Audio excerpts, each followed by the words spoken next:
अस्सलाम वालेकुम दोस्तों। एक बात मुसलसल मुझसे पूछी जा रही है कि पाकिस्तान में पेपाल क्यों नहीं है, क्यों नहीं आता। इसका जो दूसरा पर्सपेक्टिव है वो ये भी पूछते हैं। देखें, एक चीज़ है वो चीज़ जो ऑनलाइन भी अवेलेबल है। आप अगर सर्च करेंगे तो आपको पता चलेगा कि पिछले साल पेपाल ने पाकिस्तानी गवर्नमेंट को कहा है कि हम आपके पास नहीं आते, दो वजहों से। एक, कानूनी बैकअप नहीं है। दूसरा, मनी लॉन्ड्रिंग हो रही है पाकिस्तान में। ठीक है। तीसरी चीज़ अब जमा हो गई है, वो है FATF। ये चीज़ें जो तो आपको ऑनलाइन भी मिलेगी। मेरा जो ज़ाती नज़रिया है वो ये है कि ये सारे मसाइल कीनिया में भी हैं, नेपाल में भी हैं, इंडिया में भी हैं।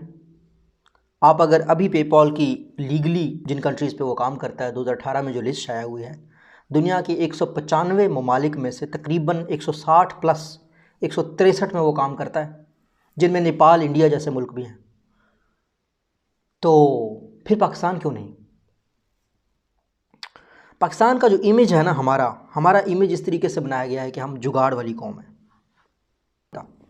मिसाल के तौर पर आप पाकिस्तान में जाएंगे किसी भी किताब सेंटर में, तो आपको इस तरह के लोगों की किताबें मिलेंगी कि वो पायरेटेड कापियाँ हैं। पायरेटेड मतलब है कि पब्लिशर वाली कापी नहीं है, वो ऐसी किसी ने प्रिंट निकाला और पैसा मंशा कर दीजिए 400 रुपये में। यार ये पायरेटेड क्यों बेच रहे हो? यार जो ओरिजिनल है वो तो 1600 में है। आपको पता है वो 1600 में क्यों है?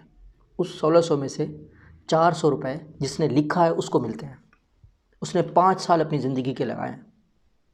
तो पायरेटेड किताब ख़रीदना मेरी नज़रों में तो जुर्म है। आपको बुरा लगेगा, आपको मेरी बात बुरी लगेगी कि हम तो गरीब स्टूडेंट हैं। भाई आप गरीब हो, लेकिन आपकी यूनिवर्सिटी आपसे जो फ़ीस लेती है ना, उसका काम है कि आपको लाइब्रेरी में वो बुक दे। लेकिन आपको ये वाला काम नहीं करना चाहिए। ठीक है, ये मेरी बातें थोड़ी सी तल्ख होती हैं, लेकिन इनमें ये हकीकत है, हम लोग गलत हैं। आप अंदाज़ा लगाएं, बिल गेट्स अगर बदकिस्मती से पाकिस्तान में पैदा होता तो आज वो क्या कर रहा होता? आप यकीन करें, ये जो पॉलिटिकल पार्टीज़ हैं, ख़ानदान है ना, इनमें से कोई सीढ़ियाँ बना के बेच रहा होता, भट्ट सीढ़ी के नाम से, चौधरी सीढ़ी के नाम से। अमेरिका में, डेवलप्ड कंट्रीज़ में आप कोई पायरेटेड सीडी लेके तो देखें विंडो की, देखें क्या कार्रवाई करते हैं। मेरा एक दोस्त था, वो वाशिंगटन यूनिवर्सिटी में गया, और जहाँ जैसा कि उसकी आदत है यहाँ पाकिस्तान में हम लोगों की कि जी हम टोरेंट जो है ना से मूवीज़ डाउनलोड करते हैं। पहले दिन गया और उसने अपने जो भी यूनिवर्सिटी का जो कनेक्शन था उसको यूज़ करते हुए एक टोरेंट साइट को खोला, और एक ख़ास परसेंटेज पे एक वीडियो जब आई 30% 40% पे, तो उसको कॉल आई यूनिवर्सिटी के हेड ऑफ़ डिपार्टमेंट की तरफ से। कहता मैं चला गया, मैंने देखा कि जी मेरा जो हेड ऑफ़ डिपार्टमेंट था उसने वो एक लेटर लिख रहा था और मुझे कह रहा था कि आपको हमने यूनिवर्सिटी से टर्मिनेट कर दिया है। उसकी वजह ये है कि आपने इस वेबसाइट को एक्सेस करने की कोशिश की है यूनिवर्सिटी का लॉगिन यूज़ होते हुए, और आप जो टोरेंट से HBO की जो मूवी डाउनलोड कर रहे हैं ये इलीगल है, और HBO की तरफ से हमें ये कंप्लेंट आई है आपकी, ये इसका इतना फ़ाइन है। तो कहता है मैंने उनसे माफ़ियाँ मांगी, मैंने कहा भाई मैं ये काम नहीं करूँगा, ये टोटली इलीगल है, मैं आज के बाद कभी भी इसको नहीं देखूँगा। मैं अब अगर करूँगा भी तो मैं HBO की वेबसाइट से देखूँगा, मैं सब्सक्रिप्शन ले लूँगा। तो ये है डेवलप्ड कंट्रीज़ में मज़ा। इस वजह से वहाँ पे लोग अमीर होते हैं, इस वजह से वहाँ पे एक शख्स जब किताब लिखता है ना तो वो बिलियनर हो जाता है। वहाँ पे एडिटर की इज़्ज़त है, वहाँ पे राइटर की इज़्ज़त है। पता है क्यों? क्योंकि कानून की इज़्ज़त है ना। आप मेरी इज़्ज़त करें, मैं आपकी इज़्ज़त करता हूँ।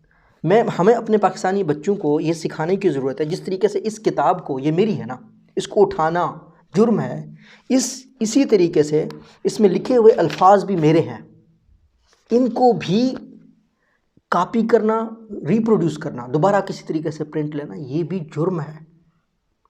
ठीक है ना? मेरा रेफरेंस देकर अगर आप अपने अल्फाज में लिखते हैं वो और तरीका है, लेकिन रिप्रोड्यूस करके उनसे कमाई करना ये जुर्म है।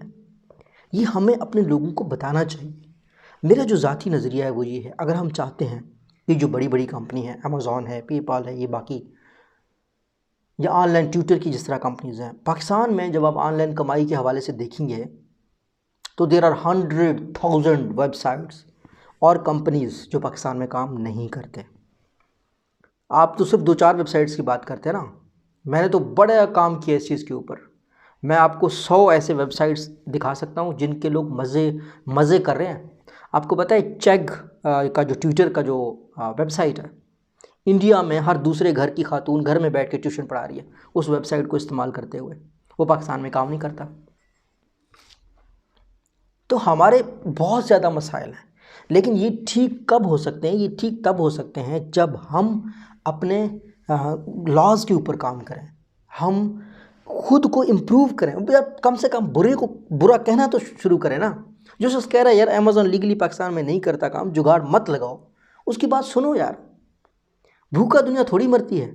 अच्छा, इससे सोच क्या पैदा होगी? इससे सोच ये पैदा होगी कि हम अपनी चीज़ें बनाएंगे। यूट्यूब नहीं काम करता, क्या नाम है इसका, चाइना में उन्होंने एक वेबसाइट बनाई बिली के नाम से। व्हाट्सएप नहीं काम करता, वी चैट है उनके पास, पेमेंट का सिस्टम उनका अपना है।